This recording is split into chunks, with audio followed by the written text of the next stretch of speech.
Amis Scorpions, bonjour, je suis ravie de vous retrouver aujourd'hui pour votre guidance. Alors aujourd'hui, cette vidéo s'adresse aux personnes qui sont Scorpions, aux personnes qui sont ascendant Scorpion ou aux personnes qui ont leur signe lunaire en Scorpion. Nous allons commencer ici par ce qu'il y a de positif pour vous, amis Scorpions. L'aspect positif va se situer émotionnellement ou par rapport à votre vie sentimentale. Le côté positif peut très bien aussi être par rapport à un projet que vous avez, quelque chose qui vous tient véritablement à cœur. Ici, il y a cette idée pour vous, soit de vous remettre en mouvement, soit de quelque chose qui reprend un certain mouvement ici. Je pense que il y a vraiment cette idée avec le cavalier de coupe de suivre ses envies profondes, de suivre ses désirs, de suivre ses rêves, de suivre ce que l'on souhaite finalement au plus profond de soi. Donc vous êtes dans cette énergie-là. Donc là, émotionnellement, par rapport à un projet de cœur ou sentimentalement parlant, il y a quelque chose qui se remet en mouvement en vous ou dans une situation ou relation, et il y a vraiment cette idée d'avancer et d'aller vers ce qui vous fait le plus de bien. Donc c'est plutôt pas mal ici.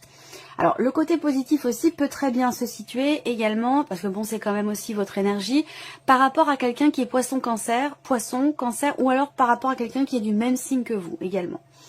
On regarde ce qui est à dépasser ici, pour vous, amis Scorpions. Le valet de denier. Alors, ce qui est à dépasser ici, ça va être par rapport à quelque chose de nouveau, par rapport à quelqu'un de jeune aussi, par rapport à un enfant, un ou des enfants, un adolescent, ou quelqu'un peut-être de plus âgé, mais qui a ce côté comme ça un petit peu immature, ou quelqu'un qui reste assez jeune finalement dans sa tête. Ce qui est à dépasser ici, ça va être le fait d'insuffler peut-être quelque chose de nouveau. Je pense que ça a un lien peut-être avec ce que je viens de vous présenter. L'aspect positif, c'est en fait ce qu'on vous dit là, c'est que si vous suivez véritablement vos désirs, vos envies, votre cœur, vos émotions, vos ressentis, eh bien vous allez pouvoir remettre en mouvement quelque chose, vous remettre en mouvement vous-même dans le sens de ce que vous souhaitez. La difficulté pour vous, c'est visiblement la nouveauté. La notion d'ouverture. Ça concerne aussi ici ce qui est à dépasser, quelque chose qui a beaucoup d'importance pour vous, beaucoup de valeur à vos yeux. Donc visiblement, on a la nouveauté, on a le mouvement. J'ai l'impression que là, il y a pour vous peut-être le besoin de se dépasser, de se faire confiance et de suivre son cœur et son intuition par rapport à ce qui est attendu, par rapport à ce qui est souhaité. Alors on regarde ici ce qui va vous porter. Qu'est-ce qui va vous porter? Le 6 de denier. Oh, elle est magnifique cette carte. Je ne sais pas si vous la voyez bien. Elle est superbe. Alors, ce qui va vous porter ici avec cette carte-là, c'est la notion de partage et la notion de donner et recevoir. Donc là, moi, ce que je vois, c'est que il y a ici peut-être un blocage pour certains ou certaines d'entre vous par rapport à la personne dont je vous ai parlé ou par rapport à quelque chose de nouveau. J'ai l'impression que ce qui vous porte finalement, c'est le fait de l'idée de pouvoir trouver ou retrouver un certain équilibre, soit émotionnel, soit dans une relation qui a beaucoup d'importance pour vous. Alors je vais attendre de voir un petit peu l'entièreté de votre tirage, mais j'ai la sensation qu'il est question pour vous vraiment d'être à l'écoute de votre cœur, de vos ressentis, de suivre vos envies profondes. Alors pour certains ou certaines d'entre vous, ça peut se situer dans la vie sentimentale ici. Par rapport à quelque chose de nouveau, dans le cas d'une nouvelle relation ou dans le fait d'insuffler quelque chose de nouveau, il y a un désir, mais en même temps une difficulté à aller à vous investir dans cette relation nouvelle ou à insuffler quelque chose de nouveau dans une relation existante. Et ce qui va vous porter, c'est de vous dire que vous allez finalement récolter le fruit de vos efforts. Récolter tout ce que vous allez recevoir, finalement le retour de tout ce que vous avez donné, de tout ce que vous avez investi. Voilà. Donc, c'est très important pour vous de suivre votre cœur, de suivre vos ressentis, d'aller dans le sens de ce que votre cœur vous dit, d'aller dans le sens de ce que votre intuition vous souffle ici. C'est très important parce que cette carte, ça fait déjà 2 fois qu'elle ressort ici. Donc je pense que là, effectivement, soit c'est vous par rapport à vous-même, soit c'est par rapport aussi à quelqu'un qui est taureau, vierge ou capricorne. C'est tout à fait possible également. le roi de denier, donc émotionnellement déjà on voit qu'il y a une certaine assise. Hein. Il y a une certaine assise parce que ce roi de denier, il y a ce côté très terre à terre quelque part par rapport à ce qui est vécu, ressenti. Alors, est-ce qu'il est question ici peut-être de trouver l'équilibre pour vous? Je ne sais pas si c'est un état de fait ou si c'est un conseil qui vous est donné ici. Ça peut être l'un, ça peut être l'autre, ça dépend de chacun. Ça dépend de votre situation. Mais ce que je ressens là, c'est quelqu'un qui est assez terre à terre et vous concernant bien sûr, hein, l'idée d'être assez terre à terre est d'avoir besoin de se reconnecter à l'énergie du cœur, aux émotions, aux ressentis, aux sentiments et aux intuitions ici, pour que quelque chose bouge. On voit bien qu'émotionnellement pour vous, il y a quand même ici vraiment cette notion de mouvement. C'est quelque chose qui se remet en mouvement, que ce soit en vous, dans une situation ou dans un relationnel ici. Et c'est encore l'énergie au centre sur le plan émotionnel. Donc là, il y a vraiment un mouvement qui se fait. Il y a quelque chose qui bouge, qui change, qui évolue vers quelque chose de stable ici. Parce que le roi de denier, on a cette idée quand même ici d'une certaine stabilité sur le plan émotionnel. L'idée de bâtir quelque chose, de construire quelque chose. Émotionnellement, on voit bien que vous êtes très très investi par rapport à quelqu'un ou par rapport à un projet peut-être que vous avez, par rapport à une situation en particulier. On voit que vous êtes ici très très investi émotionnellement dans le fait de consolider, bâtir ou construire quelque chose, que ce soit relationnel ou situationnel. Et on voit que là, il y a vraiment quelque chose qui bouge, quelque chose qui avance. La roue de fortune aussi, c'est vraiment l'idée, j'ai l'impression de faire confiance aussi à l'univers, au destin, au fait que les choses changent, évoluent, bougent. De toute façon, quoi qu'il arrive, on n'a pas la main mise sur tout, on ne peut pas maîtriser certaines choses dans la vie, comme par exemple le temps. Il y a cette idée vraiment de s'en remettre finalement au destin, de s'en remettre à l'univers et de faire confiance ici à ce qui peut se passer pour vous. Et je ressens ici cette stabilité émotionnelle, cette confiance ici dans l'idée, dans le fait d'aller vers vos désirs, vos envies profondes, de suivre ce que vous souhaitez finalement au plus profond de vous-même. C'est quand même assez intense. Bon, on va continuer. Alors, on va regarder maintenant ce qui se passe pour vous, pour tout ce qui est matériel, financier, et tout ce qui est en rapport à vos activités et à votre vie professionnelle. Bon, alors là, professionnellement, il y a l'idée quand même ici de quelque chose qui est décidé par rapport à un engagement, par rapport à un contrat, que ce soit un contrat à venir ou un contrat qui est déjà existant.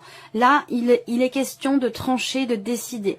Pour moi, il va y avoir un avant et un après. Pour certains ou certaines d'entre vous, il y a peut-être de l'hésitation dans le fait de rompre un contrat, dans le fait de décliner quelque chose ou dans le fait de changer de situation ici.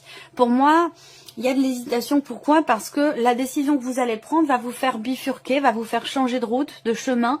Et c'est une décision sur laquelle vous ne pourrez pas revenir.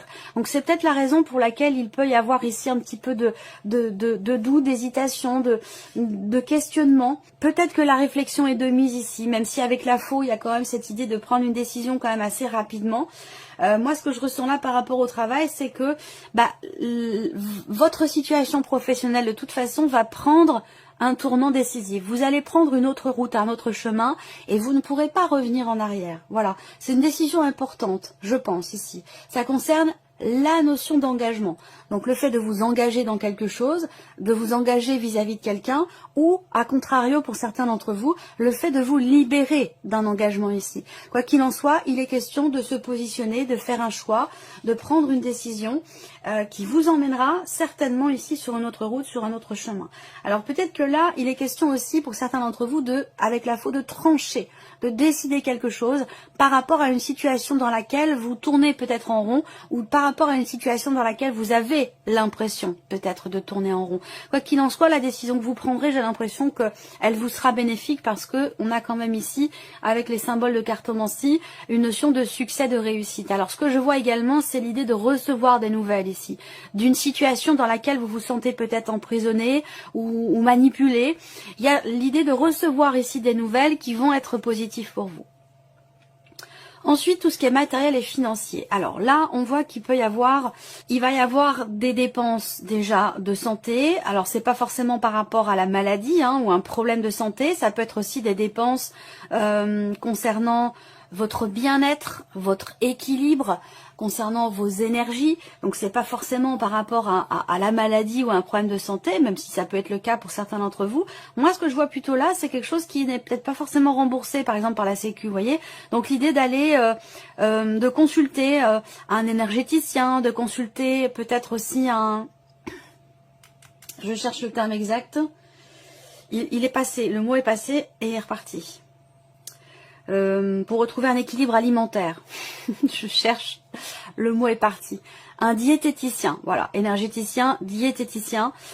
L'idée de s'en remettre ici, de consulter, de s'en remettre à quelqu'un qui est vraiment spécialisé dans son domaine par rapport à l'équilibre. Alors ça peut être très bien aussi le fait de consulter quelqu'un pour le bien-être ici. Donc ça peut être aller se faire masser, aller chez l'esthéticienne ou ce genre de choses, vous voyez, ça peut être aussi ça.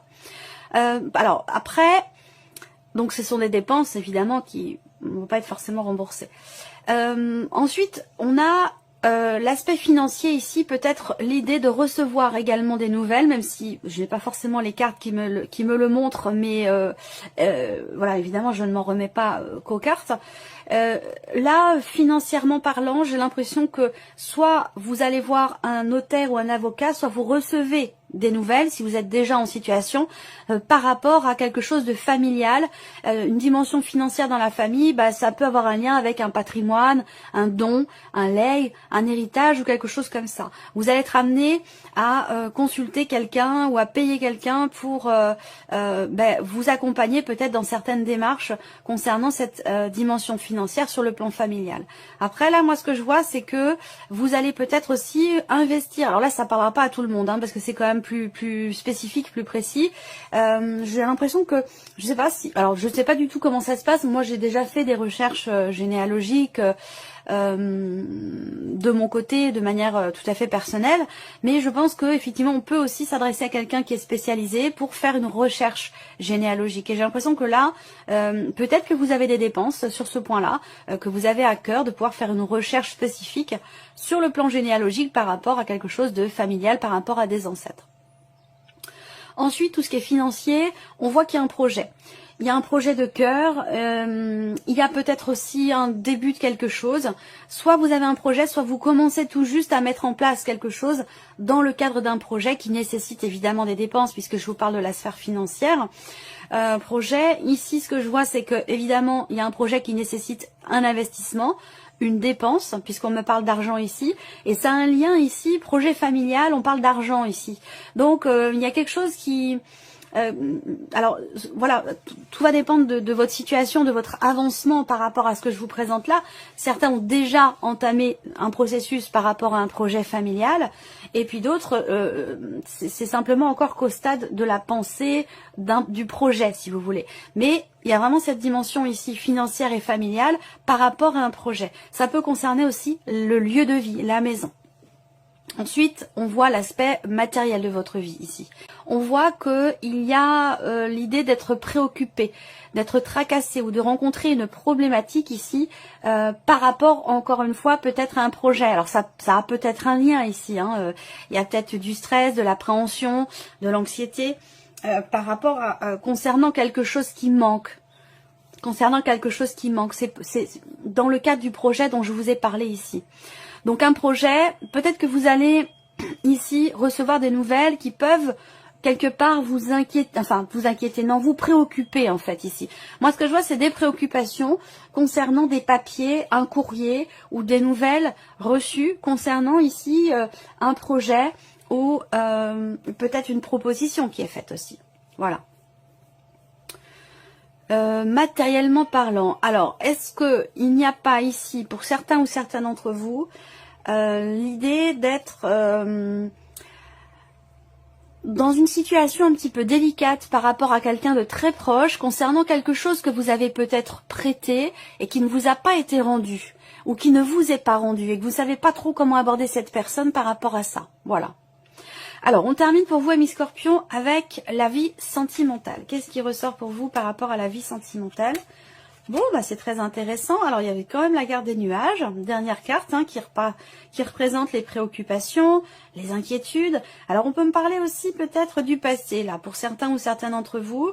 Il y a l'idée je sais pas, d'une proposition peut-être, de quelqu'un qui revient vers vous. J'ai l'énergie du passé qui est quand même présente ici. Il y a un trouble ici. Il y a un trouble dans ce qui est partagé avec quelqu'un. Mais j'ai l'impression que c'est quelqu'un que vous connaissez déjà. Il ne s'agit pas de nouveauté ici, hein. Mais plutôt que, d'ailleurs, quelle que soit votre situation, hein, que vous soyez en couple ou célibataire, j'ai l'impression qu'il y a quelque chose qui vous trouble concernant ce qui est partagé avec une personne que vous connaissez déjà. Ça peut avoir un lien évidemment avec un ex, une ancienne relation ici. Alors moi ce que je vois, c'est que pour certains ou certaines d'entre vous, vous avez peut-être encore des sentiments pour quelqu'un ou vous ne savez plus finalement ce que vous ressentez par rapport à une personne. À vous de voir si ça concerne la personne avec qui vous vivez, une personne du passé. Pour certains d'entre vous, vous n'avez pas de vie sentimentale et peut-être que ça se situe plus sur une relation amicale ou familiale. Moi, ce que je vois, c'est qu'il y a quand même l'idée de quelque chose qui progresse, qui évolue. Dans le fait de s'ouvrir à l'autre, dans le fait de pouvoir peut-être rencontrer quelqu'un. Il y a peut-être une sortie. Il y a peut-être une sortie, l'idée de sortir entre amis, au restaurant, et que cette sortie peut vous permettre de vous ouvrir à nouveau, d'évoluer, d'avancer, de passer un cap par rapport à un passé, et de pouvoir faire changer quelque chose dans votre vie émotionnelle ou sentimentale. Je vous ai parlé de changement aussi, hein, émotionnellement, avec la roue de fortune, fin de cycle qui va laisser place à un nouveau cycle, fin d'un chapitre qui laisse place à quelque chose de nouveau. Donc là, avec la vie sentimentale, on ne parle pas de nouveauté à proprement parler, mais plutôt ici, peut-être pour certains ou certaines d'entre vous, d'un échange avec quelqu'un de votre entourage, ou avec une nouvelle personne qui est entrée dans votre vie sentimentale, un échange qui vous permet de passer un cap, d'évoluer, d'avancer, et de vous ouvrir finalement à l'amour. Peut-être que vous ne l'étiez pas jusqu'à maintenant, parce qu'il y a encore peut-être cette influence du passé ou l'idée d'être un peu confus ou confuse dans ce qui est ressenti, dans ce qui est vécu sur la vie sentimentale. Là, on voit bien qu'il y a une confusion dans les sentiments, dans les émotions, par rapport à votre vie sentimentale, une difficulté peut-être à y voir clair par rapport à ce qui est vécu ou par rapport tout simplement à ce qui est ressenti vis-à-vis d'une personne de l'entourage.